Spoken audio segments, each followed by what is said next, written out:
All right, we are live microdosing on a Saturday. This is a treat for you, but hashtag silver squeeze was trending, at least on American Twitter. And of course, this is something you could go to Google, enter Max Kaiser, Keiser, crash JPM, and you'll first in the results will be the Guardian article from December of 2010 suggesting exactly this technique, Max. Right, the activist short squeeze. So this goes back 10, 15 years, actually, because when we were working on something called Karma Bank, it kind of worked similarly. And the idea was that the internet, you've got millions of people, if they swarm on positions in the market that are overly short, they have the ability to move prices spectacularly.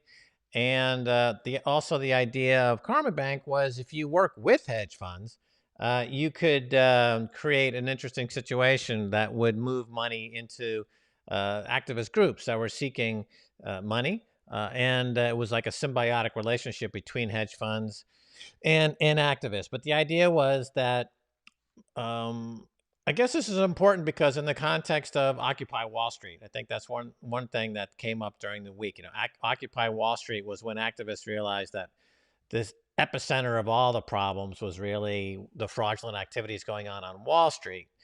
And so Occupy Wall Street, put attention to that briefly, but nothing really came of it. And now with Wall Street bets and the Reddit boards attacking hedge funds by exploiting their naked short sales. We have the activists have gotten into the system, so they're in the system now, and they're wreaking havoc. Which is this is the global insurrection against banker occupation. One reason to do this special microdose today, Stacy, is that we've got global insurrection against banker occupation. We've got Karma Bank. We've got Crash JP Morgan buy silver. We've got Bitcoin. All these things coming together in the last 4 days. For me personally, and I know you feel the same way, it's as if everything we've been doing for 18 years suddenly collided into this opening month of 2021. Yeah, I think I said it on Twitter, perhaps, but I said like today, the last week, January of 2021 has been like a reaping the whirlwind of Max Kaiser's ideas and rants for the past, well, since 2003 essentially, but certainly it really picked up from 2010 was when we were vocally in the media globally, have a television show broadcasting to people around the world, getting published in the Guardian, getting published in the Ecologist magazine, broadcast in Al Jazeera, on RT, on BBC. So we had like this big platform to start telling people to rise up. There's that scene from BBC Oracle that this we were saying. Max said that it was the next generation has to rise up. And so you were saying this way back in 2008 during the financial crisis with that BBC Oracle show shouting "Rise Up," and that was an amazing moment. And of course, it took almost 13 years for anything to be done about it. That's because, as we've pointed out, and tomorrow you'll have a full dose, by the way, of orange pill, despite this microdose today. And we do talk about the generation that is ready to fight and that is there to fight and has the mindset to fight. Yeah, what's different now than 13, 14, 15 years ago?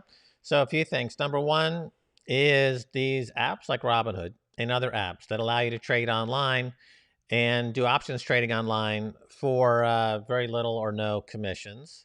Number one. Number two, lockdown brought in millions and millions of people who found day trading on markets like a new form of entertainment, something to do. Dave Portnoy over there at Barstool Sports made it very, very popular, this whole day trading idea. Number three, growing kind of anger at the system because during lockdown, the K-shaped recovery, as it's called, was exacerbated. So the top 1/10 of 1% got fabulously more rich, and everyone else got more poor. So that brought up a lot of anger. Mm-hmm. So now all these things kind of coalesced in 2021. So the technology wasn't really there 15 years ago. The anger wasn't really there 15 years ago. But now all these things have come together. Now we do have a global insurrection against banker occupation. And so we were ahead of our time. But I mean, I'm glad that we are still around to see this all happening now. Janis Joplin said, freedom's just another word for nothing left to lose. And that's the situation that has arisen in this, the 20-year-olds and early 30s. They literally have nothing to lose because all there is more debt to be piled on to protect the predators of the baby boomer Ponzi schemes. And so they have nothing to lose. They have no fear at all. So that's the problem always with that Ponzi scheme, is we're seeing the end game of it. We're seeing the end game as we see them having to shut down freedom of speech. They're having to shut down Twitter accounts. They're having to shut down MAGA. They're having to shut down 4chan. They're having to shut down Reddit boards. Like, where does that end, right? Is it only going to be boomers and participants in the Ponzi scheme allowed? Well, that could be something that they eventually hope for. Now they've had to shut down the mirage of this, American dream, free market capitalism. It wasn't, right? Okay. Like, the absurdity of them being forced into a situation where you could only sell, you can't buy. You could only crash your holdings. And because, the predators had the other side, all of the boomer hedge funds had the other side. So they also are, by the way, investing on behalf of a lot of pension funds. We don't know which pension funds they're investing on behalf of, but that's who the boomers and the generation, the silent generation in power now. They're protecting their own pension funds by shutting you out. Again, on top of all the debt-based system that shut you out in the first place and gave you nothing left to lose. Which, think about it, it's an amazing gift. You have to change your mindset, right? You could say, "Oh, poor me, poor me. Like, all we have is this debt system, and I have to go into debt to buy a house, and I have to go into debt to buy, my education and all this stuff." It's like, actually, they put you in an amazing position of having nothing to lose. Like, so that is a really powerful weapon in this sort of financial war. Right. Yeah. Well, a couple of points. So first of all, the mindset of all this is not to make money. It's to create, send a message, Send a right? message. Send a message. It's not about the money. It's about sending a message. And that goes into what you're saying there. This generation has nothing left to lose, and they're trying to send a message. And it's not necessarily, they're not actually there to try to make money. So that's very, very powerful. I liken it to when in the freedom movement in India, when Gandhi led people to the sea to make their own salt, right? It's like that was a powerful message. We can make our own salt, and therefore we don't need you. Same thing with Bitcoin. We can make our own currency. We don't need banks. We don't need central banks. We don't need governments. We can make our own currency. It's better than any other currency before. So let's talk about Bitcoin for a second. So Bitcoin has something that nothing else has, and that is you can take your private keys out of the system and it's unconfiscatable. Now, if you contrast that with silver for a second, with silver, you can take physical delivery for silver, but it's a very, very different situation. I tweeted something earlier today. I showed on the left is a picture of $20 trillion worth of silver, Mm-hmm. or $20 billion worth of silver. And you see that it was like a whole city made of silver. It's an enormous quantity of silver. And on the right is $20 billion worth of Bitcoin. And that's basically all you need is a seed phrase, a 12 or 24 word seed phrase. And that's $20 billion worth of Bitcoin. And so you see the obvious problems with silver as far as taking delivery. If you're going to take a lot of it, take delivery of a lot of it. It's heavy. You have to insure it. You have to transport it. You have to store it, right? It's got all these problems. When we did the Crash JP Morgan Buy Silver campaign, that was in 2010. We started covering Bitcoin in 2011, right? So, that's the preferable way to crash the global kleptocracy is by going long Bitcoin. Because effectively, since the entire globe runs on fiat money, the entire global system is short in terms of they are with fiat money, and Bitcoin is playing a short squeeze on the global economy. Having said that, there's a big squeeze silver movement out there on social media, and it is growing, and people are going to do it. And it's in my view, it's not the best use of your descent buck, but it's better than not. It's better than nothing. I think it's a stepping stone. There are a couple, people are making some obvious mistakes, so let's get through those. I suppose. I don't know if I even want to point out the obvious mistakes. I maybe just let people learn by themselves. Let them do what they're going to do. They'll learn what the problems are by themselves. When you figure it out, you will come to Bitcoin and we'll still be here. I have a slightly different opinion. I'm more of a, say, General Patton in this situation, and I believe victory galvanizes the troops. And I'm going to show you something here, and it's a lesson to be learned in this story of how America, okay, and with the help of the Soviet Union, won World War II. This, as you see, is a Silver Star medal. And this is from my grandfather, who won a Silver Star medal.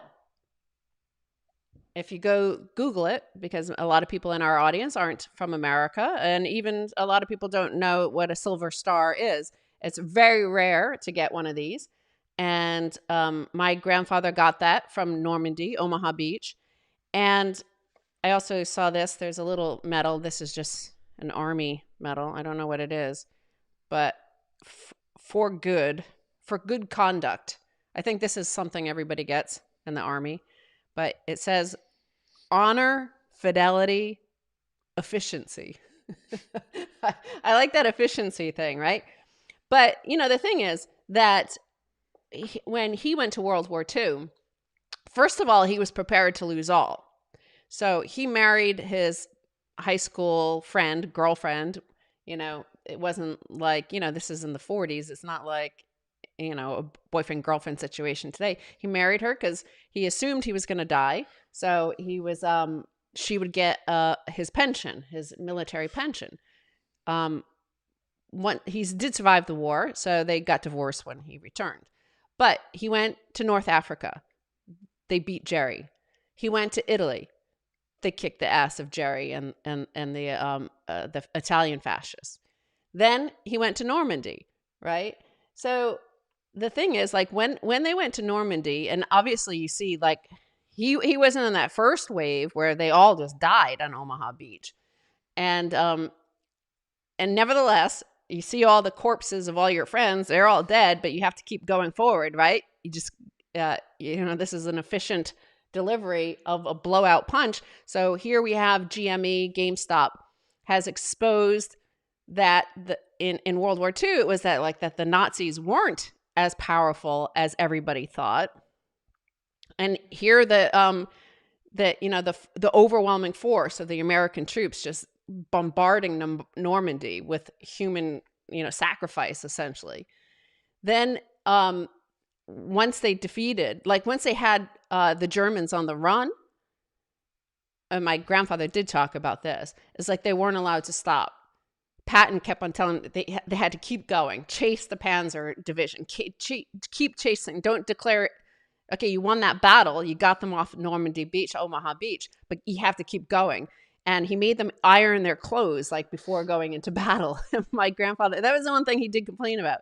But, you just have to keep on going and have, self-respect of the ironing your suit. Look good when you're going into battle to destroy these people. And whether it's, deep fucking value or potato up your ass or any of these people fighting the hedge funds, the hedge funds are not as powerful as everybody thought they were. That's what we've been saying for nearly 20 years, that there is a vulnerability in the system. Just like in Star Wars, the cruiser was able to fire a laser rocket into the Death Star and blow it up because they found the vulnerability.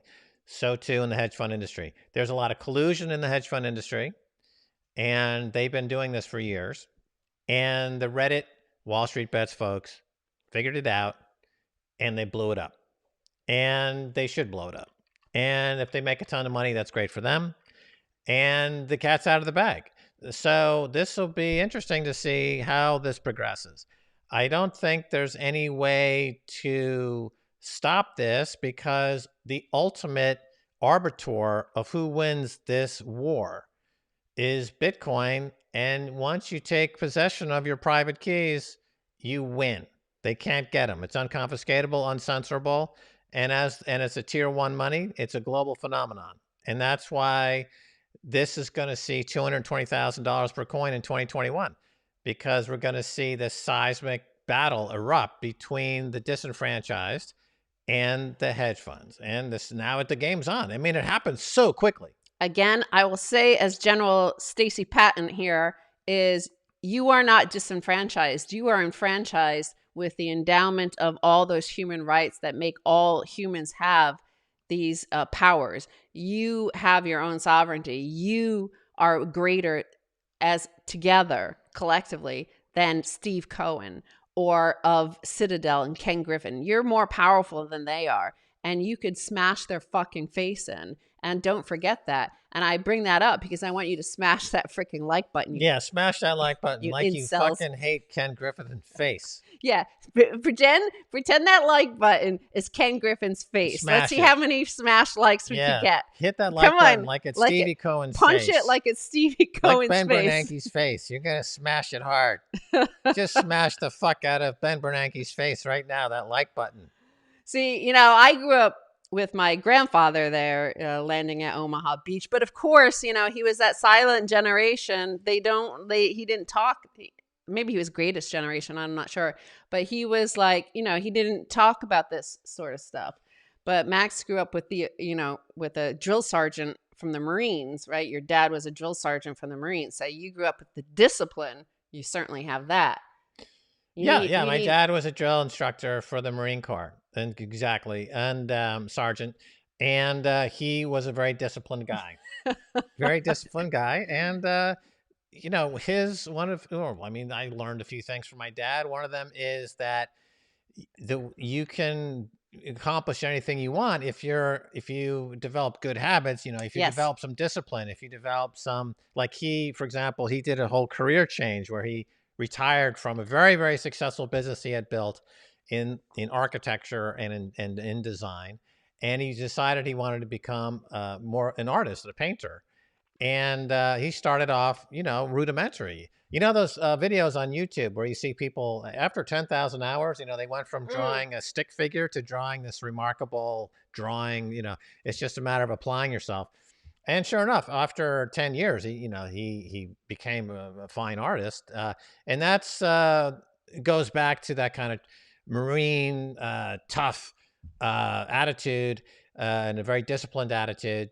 And I mean, this is applied to the millions of people that are now involved in the global insurrection against banker occupation. We constantly see references to that movie 300, which I believe is Sparta, the Spartan. Yeah, versus the Persians. Right. The Persian. I think it might even been King Cyrus or something. Right. You see tell me in the comments like who it is. You see all the Star Wars references and all of the, all of these films where it has a band of men, going up against the David and Goliath story. Yeah. And all these things. So all these things are being brought in together, and it shows the story of your grandfather on Omaha Beach. It shows that what was thought to be an invincible foe, European fascism, was in the end defeated. Yes. Through discipline, through coordination, through mass. The Brits and the Americans and the other allies had to come together and work together. And so, we're at a similar juncture in the global history, really, because although that's not a blood on the beach, it is more of a peaceful revolution. It's more like the Martin Luther King Jr. or Gandhi or Jesus. It's a peaceful revolution against tyranny. It's a peaceful liberation against the money changers and the feudal overlords. And that is kind of more in that vein, I would say, because Bitcoin and these protests are peaceful. It's not a violent protest, it's a peaceful protest, but one in which the economies of scale are overwhelming, right? So the bus boycott in Montgomery in America was impactful, and put the cause of civil rights forward because of the economies of scale. Same thing with the freedom movement in India. Same thing with the Bitcoin movement. Because of the economies of scale, the hedge funds are going to lose. Now, getting back to silver, silver is something that we talked about 10 years ago. And we pointed out that through the global buy silver crash JP Morgan movement, that the same thing could happen. There was a short squeeze on the other side of the trade that could be exploited. And There was not a short trade. It was a naked short trade. They had JP Morgan had inherited from Bear Stearns a naked short on silver, i.e. there were more short contracts. They were short more than the annual production of silver. So there was no way they could ever close that without. Right. So it's a short squeeze. And so what we did was point that out. And it got the price of silver was 15. It got to 50. And then a few things happened where it ran out of steam. And the reason why it ran out of steam, those things are still there. So this is, people who are into this, you're going to find this out.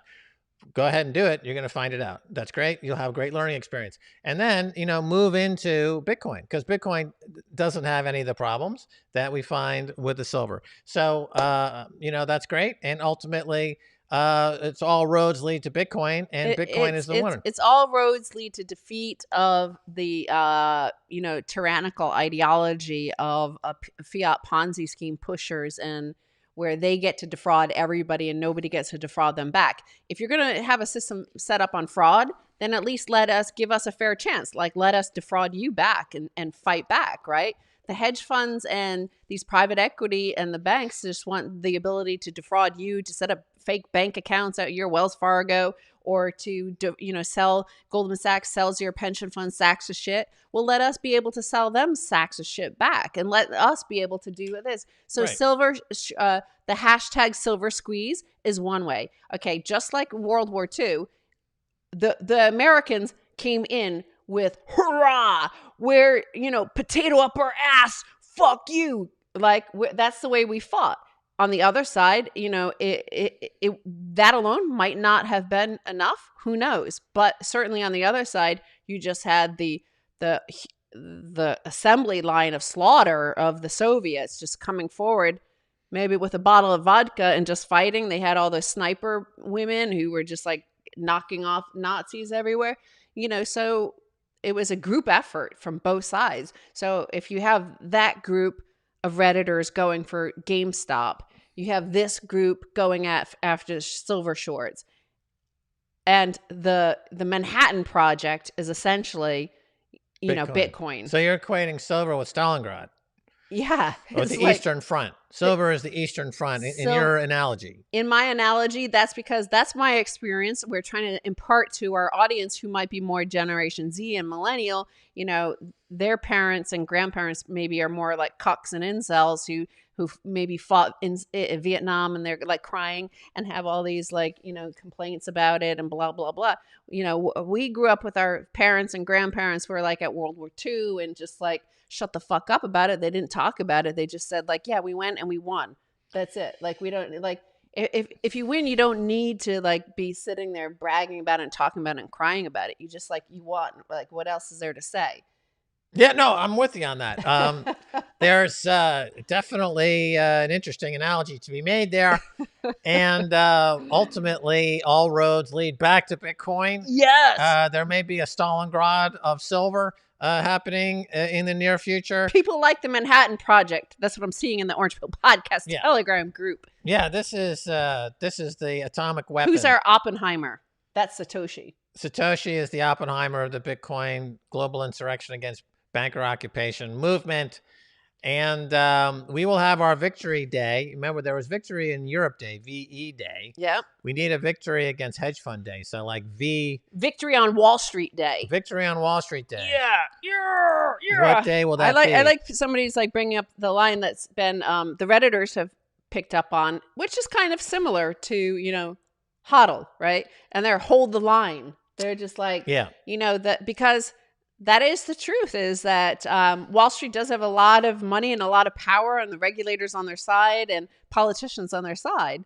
So when they like force Robinhood and Schwab and Cash App to shut down your ability to even keep on buying, Yeah.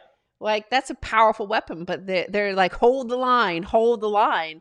It's like, because they wouldn't be doing that if they were powerful, like if you weren't winning. So Right. that's why you have to hold the line.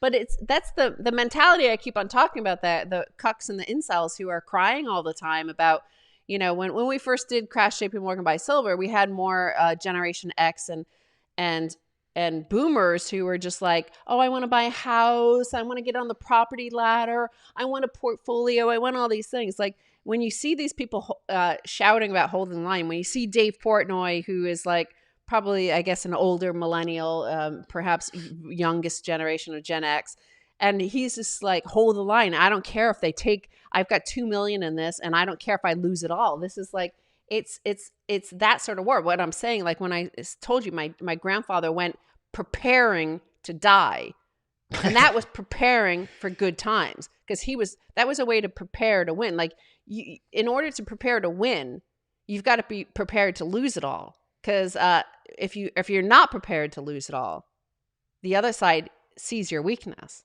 Yeah, no, I mean it's very Shakespearean, isn't it? I think it's Richard III, isn't it? Where he's back into the trenches, boys, and burn the bridges. I don't know. Somebody correct me on my Shakespeare, but I remember that's it's all about burning the bridges. But Dave Portnoy is like, I'm watching my own career in minuscule, in miniaturization, because he spent a year being a happy-go-lucky day trader on Wall Street. Oh, everything goes up. And then the scales were removed from his eyes, and he saw the inner workings of this criminal cartel on Wall Street. And he became outraged, you know? So it's like I had that moment after working on Wall Street for 8 years. I was on Wall Street until finally in 1990, I was like, oh, shit, it's not the money's not worth it. Yeah, I could make unlimited amounts of money, but do I really want to be a participant in this fucking shit show? And I bugged off to Paris and lived in Paris. But anyway, that's a whole nother story. So My mom had a similar story. She worked at Lehman yeah, Brothers, and she did all that training. Went to Chicago, went to Baltimore. They did all these training sessions and stuff like that. And then she worked there for like 2 years, and she was always stressed out. Like, it was her least happy time.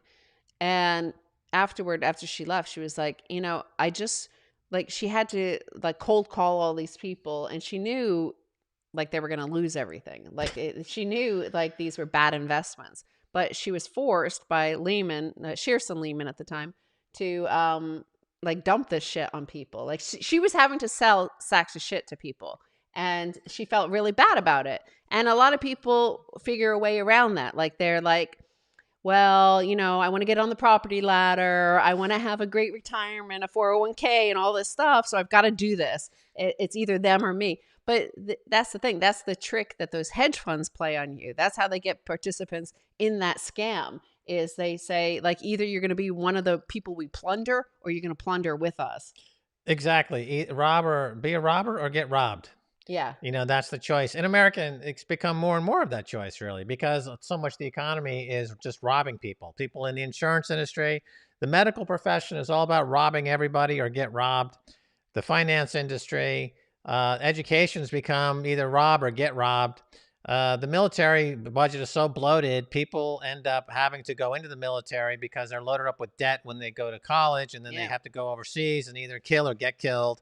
Right. So the whole economy's been totally destroyed by this Wall Street mentality, which started under Reagan. Basically, Michael Deaver was a Merrill Lynch guy who got Reagan to deregulate across the board. And it started this financialization. It started this whole wave of everybody leaving their jobs as doctors and professors and doing things productive and going to Wall Street as quants and figuring out how to create things like long-term capital management and blow things up and get bailouts all the time. And here's the central bank is no longer protecting people. It's actually enabling people. Oh, and here's John Corzine, who's over at MF Global, and he's stealing from people left and right. And he's get bailed out by Jamie Dimon, who's also stealing from left and right.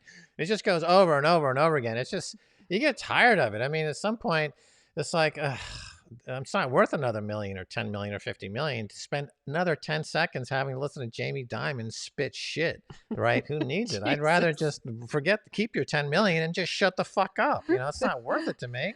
I'd rather go read a book of poetry than to listen to this asshole blow crap out of his, you know, Anus. yeah, it's fucked up. So, finally, and we've been saying now for, going back to Karma Bank, going 20 years ago, like, how do you get the activists to do battle against these crooks, right?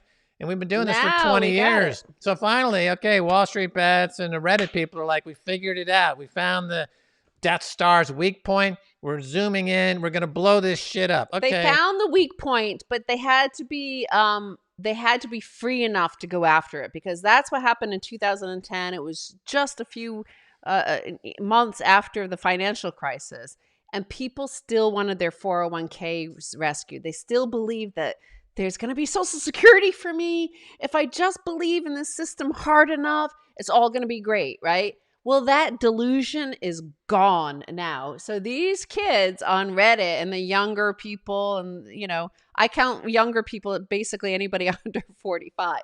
And they're like, they know it's not there for them. Boomers, okay, they get to plunder the system. They'll get they'll get the Medicare, they'll get the free healthcare, they'll get all that stuff. But it'll be like a carcass by the time anybody in their 20s or early 30s gets there. Yeah, exactly. My generation is pick the meat off the bones completely. But you're at the very end of the boomer generation. So you're almost Generation X. Almost, yeah. But, those early boomers, like the Hillary Clintons and stuff, those people are just going to wipe out that system. They were absolutely like locusts. They just flew through the American economy, picked every single leaf off every single tree, and flew away to their private yachts and Hamptons retreats. They're gone. But, the end of the boomers like yourself or Generation X, we kind of like fabricated in our minds. We were the cognitive dissonance where we created stories that somehow we're going to be saved by the Fed and the government, and the Social Security will be there for us. And we're going to believe in the system. We're going to get on the property ladder and stuff like that. But the freedom is just another word for nothing left to lose, is those people in Generation Z and Millennial, where they know that's it.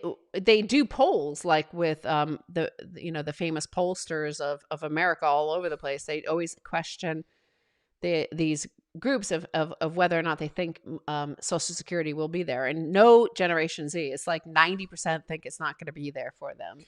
And the same millennials are like 75% don't think it's going to be there for them. Yeah, and they're right. I was just looking at Zero Hedge, and I'm just quoting from memory here. The number of people that have signed up now to the Reddit board for Wall Street Bets, I think the number they've got like 10 million people now are part of that, and they've got a combined buying power, if you make some assumptions, of close to over $60 billion. Jesus, right? So that's powerful, right? $60 billion wrecking ball in this market is effective. It's impactful, and that is only going to get bigger. But talk about that. So 60 billion. The thing is, they have equity and cash and like physical stuff. So you could buy an ounce of silver. If you had 10 million people buy an ounce of silver, $28 right now, $27, buy an ounce of silver. Okay, $27 on its own is not that much to most Americans, especially as most receive $2,000 or $1,500. I forget what it was, the stimulus check that everybody got sent, except for me and Max. We didn't get sent it, But the fact is that, everybody has $27 to buy an ounce of silver. Everybody has, the way that Schwab and Robinhood and all these apps work now, you just need to you could buy $10 worth of GameStop. You don't need to buy a whole share at $500. So the Wall Street, especially the hedge funds, they're operating on leverage. So that's where they're vulnerable. It does open that up. Remember, leverage works amazingly. You get huge profits on the way up of your bet, but lose a lot on the way down. So if you're the power of reality, if you're buying 100% of the thing, whether it's a stock or the silver or whatever, versus their leverage, it just needs small moves to crush leverage. Yeah, absolutely. So let's talk about it a little bit. So in the options market, I think what we're going to see this coming week, there's going to be a crackdown on these platforms letting people trade options at all. So the ability to trade naked calls and naked puts, I Yeah. think that's going to get shut down. So that Schwab already shut down the naked calls. right. So that immediately starting to crimp into some of the leverage that was being used by Wall Street bets. They also are talking about limiting the shares that one can buy in one's account. Uh, so that's another way to winnow down the impact of having a flash mob attack the hedge fund's short position. They are going to bring in all kinds of little tricks to curtail the impact of having this flash mob on these apps.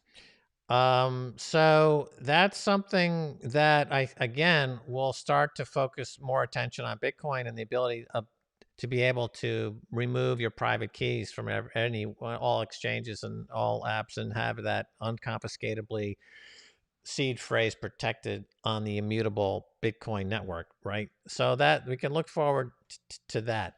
As far as you're saying, okay, silver is only $27 or $28 an ounce. Everyone can buy an ounce of silver.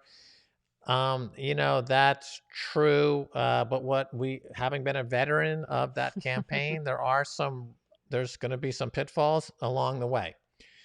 And for one thing, like I see a lot of people making some rookie mistakes, right? They're Okay. saying, Tell us about the rookie mistakes. Like, tell us as a general in this army. You've been around, like you're a veteran, you're a 4-star general yeah, of these financial wars. yeah, So, what do you see are the mistakes about the silver campaign? right. So people are talking about SLV. Yeah, yeah, That's a mistake yeah. because SLV is paper silver. It's not real silver. Yes. So there's another one in Canada. I think it's PSLV. That's the Eric Sprott one, which is physical silver. Okay, Yeah. so that would be better than SLV, number one. But okay, um, you're still subject to having your account frozen. Yes, that's important. Right. You still could have your account frozen. You could still have your securities removed by what we covered last week, arbitrary despotism. Right. So Yeah. the overlords can simply take stuff out of your account because you're still in the system and you're still exposed. The number one. Number two, somebody was saying, "Oh, you know what? I'm going to buy a double or triple X silver ETF." Right? Because I'm gonna really boost my campaign here. Oh, okay. Okay, I didn't that's see a that. mistake because again, that's just paper silver, and once again, They will you fuck you can't take over. delivery. There's nobody there. It's just paper. It's just nonsense. Oh my Okay, god. that's no good. Uh, Don't do the triple leverage ETFs. You will be no, slaughtered. that's no good. Uh, the um, the the whole the way that what we will see, and we saw this already in 2010 2011, is that the industry. Another thing. Okay, here's another risk. The silver miners themselves, the companies that are in the silver mining industry, are corrupt. They themselves short silver. They manipulate the price of silver, and they're totally untrustworthy. They're not out there to make the greatest profit. They're out there to just skim traders all day long. They're bandits. So they themselves are you're working against the industry itself. They are bandits. They're fucked up. The silver executives of these silver companies are some of the most corrupt business people in the world. That's a problem. Number three, you're going to see, if you see a pop in silver, okay, there's going to be a huge rush into these derivatives. And then, like we just saw in Dogecoin, they pull the trap door, right? Dogecoin down 50% in an hour. Okay. And what, shit coinery. Same thing can happen in silver because the paper market is completely controlled. The price discovery is completely paper, and the paper market's completely controlled by the biggest scoundrels out there. Now, if you had a campaign where of the 100 million people in the world were buying physical ounces, okay, that might be something that could be impactful in a meaningful way. But to get that to happen versus everyone buying silver, everyone buying Bitcoin, that it's the Bitcoin is Well, but infinitely better way to fuck the system than trying to get 100 million people to coordinate these activities in a way. And we've seen it already. I've been down this path. Well, okay, I want to say a few things. The fact is that a lot of the physical silver and gold markets are controlled by, mom and pop bullion dealers across America, across Europe, across Canada. So you can go in there and buy a physical ounce of silver, okay? But just realize you could buy $28 worth of sats instead. Yeah. But and that will protect your own wealth and future. But there are some people, say you already have 100 Bitcoin or something like that, and you're fine to like allocate $28 to buying an ounce of silver. Any ounce of silver in particular, gold doesn't work because the central banks and governments own so much gold. And so they have an advantage there in terms of being able to leverage that up and manipulate the price. And while I'm talking, I want to see a whole bunch of Yeah. likes. I want to see this Smash the like button. Smash the like button, Yeah. man. Smash it. Smash it. Like, Yeah. I don't know why we have pussies in our army Yeah, here. what the like, fuck is I that all feel like about? General Patton would. You better smash that. You should have seen how horrible General Patton I want was. you to iron your shirt and then hit that smash button. But talking about paper silver for a second. So we saw this with JP Morgan crash JP Morgan by silver. So we took the price of silver from 15 to 50. JP Morgan was on the ropes. Blythe Masters, who was coordinating their commodities desk, eventually got fired as a result of this. But and according to all the position limits and all the information that was available, it looked like it was about to break above the old high of $50, the old Hunt Brothers high. Yep. And, we're on our way to $150 to $200. But of course, JP Morgan, who is the most exposed, and by the way, they're not exposed at this time like they were in 2010. As a matter of fact, they're one of the biggest owners of silver in the world right now. So this campaign would actually benefit JP Morgan. Yes, true. It would be a run on the global, like a COMEX, which is short. But JP Morgan in this case would actually be a big beneficiary. But nevertheless, so when they got to the point where at that time in 2010, they were incredibly short silver, and this was a huge vulnerability, they simply went to the regulators and said, we need you to change the law so that we can issue more fake paper silver. They definitely changed margin requirements. Yeah. So if you see them change margin requirements anytime this week, yeah, you'll know that the hashtag silver squeeze campaign is working. Right. So yeah, that's a good sign to look for victory. Whether or not your enemy is on the ropes or not is when the regulators come in to intervene on their behalf. But Turd Ferguson, Craig Hemke of TF Metals Report did mention, like, agreed with you about SLV, is that all these people went huge into SLV on Friday, and you see on the data on the Bloomberg charts that they bought a bunch of silver. But as Craig Hemke noted, that they didn't buy real silver. No. They didn't take delivery of any real silver. What they did was they had a lot of promissory notes and entries on a data sheet. But whether or not there's real silver there, when the way our campaign worked, the flash mob effect of a viral campaign, crash JP Morgan buy silver, was so fast that there were thousands of people around the world buying an ounce or 10 ounces of silver from $15 at the time, $17, I think, was the campaign start. And it went up to $50. It was $49 for 1 week. And you'll notice quite a few cucks pretend that they put their life savings into silver when it was $50. But it was only that for a few days, 3 or 4 days of a trading week. Anyway, they it got the attention, just as Reddit's Wall Street Bets subreddit is doing. It got a huge global attention at the time. But they didn't close that vulnerability of these naked shorts. They never stopped. The regulators didn't come in and say you can't naked short. No. I mean, they do because it's against the law, but they don't enforce it. All right, there's roughly 2 billion worth of physical silver in the world, and there's something like 60 or 70 trillion worth of paper silver in the world. Yeah. Right? So if the price goes up to a level where the banks or the actual silver miner companies don't want it to go any higher, they will increase that 70 billion worth of paper silver to 200 billion. But okay, so you talk about the fact that Bitcoin has no utility value, That's right. and that makes it even so genius as money. Yep. So silver uniquely has a very crucial role in industry, in electric vehicles, and solar power, all this stuff. So that is kind of the vulnerability because we already have shortages because of COVID and so many different commodities and industries. So that's where they could get a lot of attention, is not in the financialized side of silver, but in the actual physical delivery side. Well, yeah, plus the propaganda from CNBC and these other folks will be like, these silver short squeezers are destroying the environmental, solar, and electric vehicle market. They're True. killing the economy True. because silver does have utility, which is a detriment if you want to be pure money. Because Bitcoin has no utility whatsoever other than being the hardest money ever since the beginning of time, it doesn't have exposure to that kind of propaganda.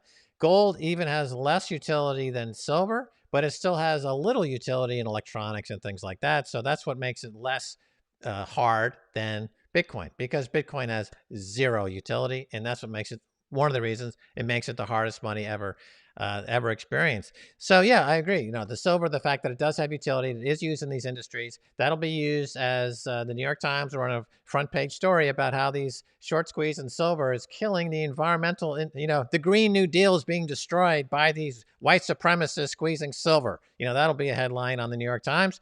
And that the electric vehicle market, we're going to lag behind China because of all these Redditors, because they're forcing the price of silver.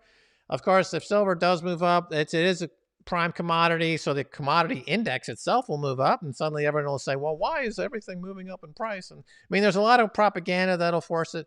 And there is a choke point where people, the hodlers in silver, because they're tourists and they don't necessarily believe in this, there is a price where they'll sell. I think you're being cynical, Max, because you were disappointed in the people of 2010, 2011. Yeah. But I think this is a new generation, and yeah, well, it could be. they want us to do some smash buys. People are asking, where is the smash buy? So why don't we? We have a new URL. If you haven't signed up yet. Oh, I love that silence. That was a cool long silence. Yeah. Swanbitcoin.com/orange pill. And I think I'm going to smash buy right now. Who's with me? Who's with me? I see we have like 1,700 people in there. Like, we should have 1,700 smash likes. Like, who is not liking this? Who is not like, is like Steve Cohen in the group? And is like Ken Griffin like watching this and saying, oh, or JP Morgan, I want to protect them. Who is not liking this? Yeah, gang smash. Let's like gang smash gang Bitcoin. Smash Bitcoin. Because this is the same thing. It's a continuation. We're all surrounding the tyrannical fiat Ponzi predators. Like, whether you're doing the hashtag silver squeeze or you're buying a GME. And I kind of feel like maybe I'll try to figure out a way to buy some on Monday morning. I mean, I do have a Schwab account, and I tried to figure out a way to buy it, but they blocked me. Yep. So I don't know. Like, I'll have to find someone who will be willing to sell. You know what I saw? Bitfinex or Bittrex. Bittrex. Bittrex is going to make a market in these stocks. Yeah. Well, they're American based, so they'll be shut down because Abra also offered some of those things, but the only way to offer stocks is via swaps, essentially, on these crypto exchanges. So they'll be shut down, but in the meantime, they could do it. But Yeah, it'll be interesting to see. They're going to try to do it. But you're right. The Abra had tried to do it. Then it got shut down. So Bittrex, good luck. Would love to see it work. That's a great workaround. And I mean, that's the kind of pressure that is being applied by the yes. Bitcoin movement and the ability to have unconfiscatable, immutable, censorship proof money. It changes your mentality and you see yourself as a winner and not just a client of the propaganda, predatory, monopolist, hedge fund, kleptocratic class. All right. Am I right? I see the people in our group. They're ready. They're ready to smash buy. So I'm going to smash buy. I'm going to swanbitcoin.com/orange pill. And I'm there. My computer over here. I'll show you the screen if I can. Yeah, I think I can without like breaking apart our whole setup here. Oh yeah. So let's smash buy. Okay, let's smash buy. Smash buy. Come on. Do If it. you're not gonna smash like, at least smash buy. You Smash mofos. buy. You mofos. Do it. 34,328 is the price. I didn't even look at the price. No, why bother? Why bother? It doesn't matter. You know, you're getting rid of that nasty fiat. You're getting rid of that hellacious fiat trash. Into the garbage it goes. There you go. Smash buy. I smash bot. You get the fireworks display and the confetti. The confetti. It's all It's all beautiful. going off. Right. That's great. Right. Smash by Bitcoin or silver. I've got plenty. I still have silver, by the way. I have silver from my 2010 campaign of Crash JP Morgan. That's Well, right. It wasn't my campaign. It was Max's campaign. But nevertheless, I was a participant. I was a warrior, and I'm a true warrior. That's right. As you might have seen. I'm gonna award myself the Silver Star. I wouldn't actually put this on myself because I know that online the army vets would start a campaign against me. Yeah. But I'm going to award myself nevertheless this Silver Star for my role and my wounds in the Silver War. Oh, excellent. Well, congratulations on that. Fantastic. The winner of the Silver Liberation Army Silver Star, Stacy Herbert, continuing in family tradition. Yeah, you know, I used to have this. My avatar on Twitter was this Stacy in the silver outfit and carrying the silver axe. And you know, I took down that avatar after like 6 or 7 years, even when I was in Bitcoin for a long time, because I felt like if I took it down, that it might be like a buy signal. I felt like it might psychologically cause a bottom in silver, but it didn't. Well, you know, I tell you, you know, the thing about Silver Mania is it really captures people's imagination. So there's going to be a huge groundswell of this, and the price will pop for sure. I hope so. And you know, it'll probably go over $50, and it could go a lot higher. I think on Daniela Cambone's show. Cambone. She's Italian. Cambone. For 2021, I predicted Bitcoin at 220,000. I predicted silver at $100 an ounce, and I predicted gold at $3,000 an ounce. So, yeah, we could see $100 an ounce, which is okay, great. But it's not the fastest horse in the race. But have at it.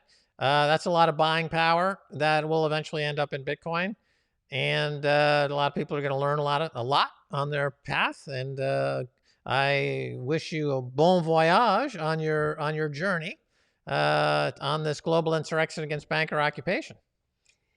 Right. Well, I think it's time now. We have like an amazing audience right now. We have like 1,700 people. It's been great. I think like, you know, it might be time to cut them off while it's all hot. And especially since we only have 1,000 likes, right? And yet there's 1,750 people watching. Who are the laggards? Those are, I swear to God, this is Ken Griffin. And, you know, in our early days, it used to just be the CIA and NSA and JSOC who watched us. And, you know, back in the early days of the internet, you used to get so much more information. Like YouTube would actually tell you the URLs of who is watching you and the top links to your video. Mm, So you used to learn a lot back then, like that was in 2009, 2010. mm. You don't get any of that information anymore. They certainly don't give it for free. But we used to have like maxkaiser.com, and you used to be able to see all the URLs coming to you. You don't get that information anymore. But what you would see is it was like Goldman Sachs, JP Morgan, Yep. all of those bankers like coming to our site all day long. JSOC, which was Joint Special Operations Command, which was considered Dick Cheney's assassination squad. Mm-hmm, And mm-hmm, mm-hmm. I did ask like a friend who's in intelligence. I was like, should we be worried about this? He's like, not if you can see them. They're Well, just let me sending you a just message. mention one other thing here. There's about 10,000 hedge funds or so, and they've got a combined buying power of about $1 trillion. So That's if puny. it's not totally insignificant. And if in fact the buy Bitcoin crash the global hedge fund industry catches on, then that $1 trillion with the buying power is going to flip over to Bitcoin. True. Right. So we have to entice those 10,000 hedge funds to stop fighting the cyber hornets of Bitcoin and to join the cyber hornets of Bitcoin. That's That's $1 important trillion in buying power. because look at Citron Research. They were the short research company that all these hedge funds were using. What did they do on Friday? They announced the closure of their short. They're no longer recommending any short positions, and they've closed all their research. So you can force them to your side. That's right. They either abandon the tyrannical troops of the predatory Ponzi scheme, Yeah. and join Bitcoin. They get crushed. I orange pilled Ray Dalio. You Right. orange So pilled Ray him. Dalio last year, he lost like 18%, had a terrible year.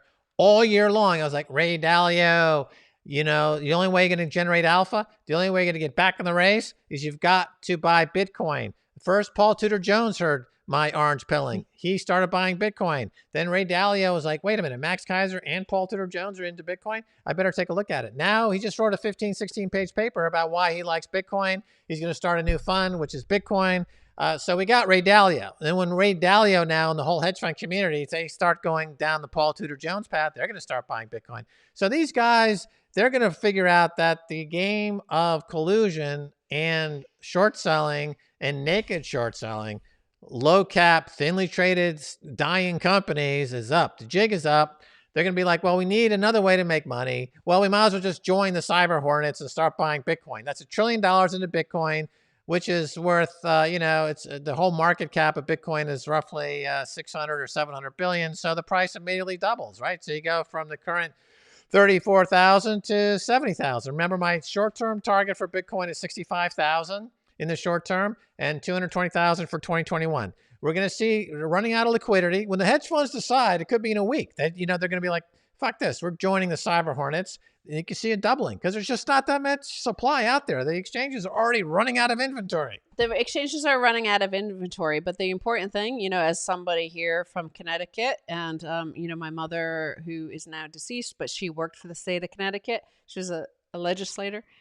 Well, the thing is that Ray Dalio is the single largest taxpayer in Connecticut, and basically, I think there's 8 or 9 hedge fund guys in Connecticut who pay about 50% of the taxes in Connecticut. So what they say matters, but Ray Dalio is number one. So, this competition between states, you have Wyoming, but then you have the city of Miami. So if Ray Dalio starts saying Bitcoin, his influence over Connecticut, which is the home of hedge funds, Yep. but also the home of the insurance industry. Yep. So you can't underestimate, like, Paul Tudor Jones was first, and he's, a very celebrated hedge fund guy.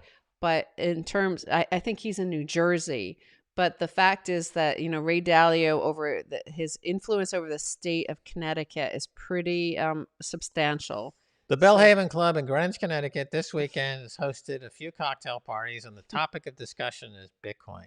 Yeah. And it's all going to unravel very quickly for the US dollar in the fiat money world, because these guys are not going to go down with the ship. They're mercenaries. They have no allegiance. They're not going to salute the flag. They're like, I salute the flag of me, the hedge fund. And if Bitcoin's going to go to $220,000 in 2021, I'm not going to sit here pounding my pud and watch everybody else around me at the country club get rich. No. Paul Tudor Jones, I'm just going to watch him make all the money. Am I going to watch Michael Saylor net worth go beyond Jeff Bezos when I could just be buying Bitcoin? No, they're not going to do that. They're going to be buying Bitcoin. They're going to be buying Bitcoin. They're going to be panic buying Bitcoin down at the hedge fund disco.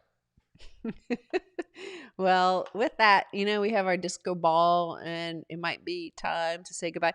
And I want everybody to think of, getting their own. We should maybe issue our own like orange pill star instead of a silver star. Like, have our orange pill star, like the warriors of the orange pill, and only, it's not given out to anybody.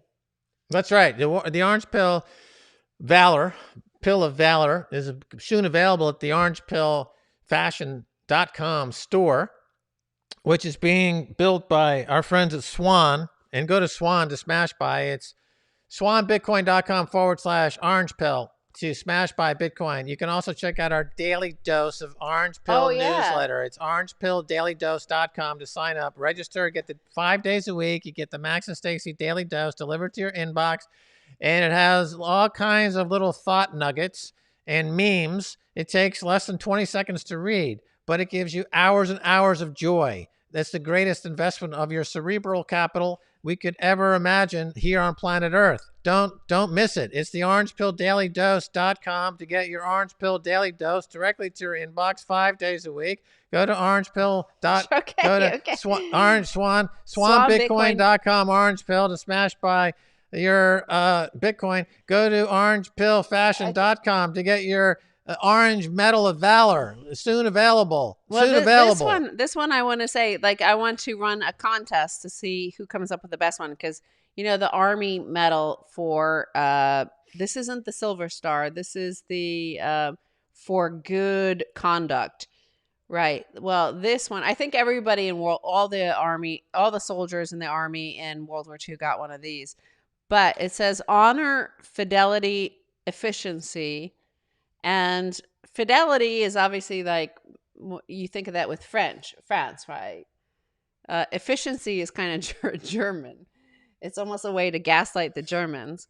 Honor, I want to come up with 3 terms for like the basic orange pill. If you just been like basically orange pilled, right? What are the 3 words? Well, the first one would be hodl. Hodl, yeah.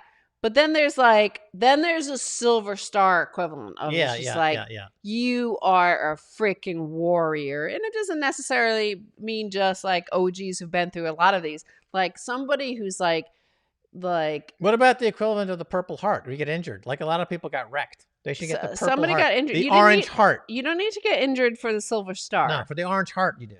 Yeah. The Orange Heart, you have to have been injured. But so come up with some of the terms, what you think might be a good equivalent in the financial work, because this is a financial and monetary war that we're all soldiers in since back in 2008, 9, 10, since the Chancellor on brink of second bailout for banks, since the Silver Liberation Army, since all the people who have been protecting themselves from this. Well, I don't think that's like the American theme. I think the cat, the white, the cat, the Finnish polka. No. There is a meme of me and Max doing the cat, it's actually, that's a Turkish singer doing the Finnish polka, and that's the point. But that's the theme tune for the warrior going into battle in this orange pilled world. And we need the 3 terms. Everybody, post them on our YouTube.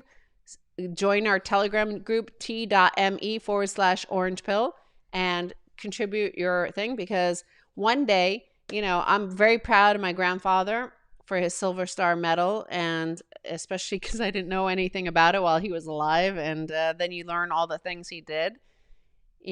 One day, like your grandkids will be the same way. They'll be like, oh my God, I can't believe my grandma or grandpa did this. And they were there on that front line of the war against the predatory bankers and fiat fraudsters. Like I can't believe they were there and got this award. So let's work together to come up with an idea for how we celebrate our fiercest warriors. And That's beautiful. That's a okay. beautiful sentiment. Bye, Bye. y'all.